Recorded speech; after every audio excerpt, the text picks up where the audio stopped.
വിവിധ ഉപകരണങ്ങളിൽ വൈദ്യുത പ്രവാഹമുണ്ടാക്കുന്ന ഫലങ്ങൾ എന്തെല്ലാമാണെന്ന് നോക്കൂ. നിങ്ങൾ ഫാൻ ഇടുമ്പോൾ വൈദ്യുതോർജ്ജം യാന്ത്രികോർജ്ജമായി മാറുകയാണ്.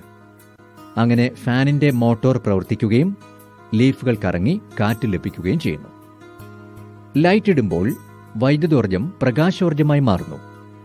അല്പം താപോർജ്ജവും ഉണ്ടാകുന്നുണ്ട്.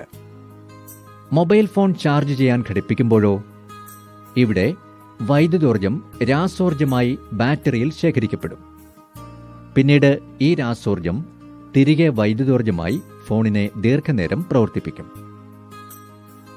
മിക്സിയിലും ഗ്രൈൻഡറിലും മറ്റും വൈദ്യുതോർജ്ജം യാന്ത്രികോർജ്ജമായി മാറി പ്രവൃത്തി ചെയ്യുന്നു. മൈക്രോവേവ് അവനിലും ഇൻഡക്ഷൻ കുക്കറിലും വൈദ്യുതോർജ്ജം പ്രത്യേക വിധങ്ങളിൽ താപോർജ്ജമായി മാറ്റപ്പെടുകയാണ് ചെയ്യുന്നത്.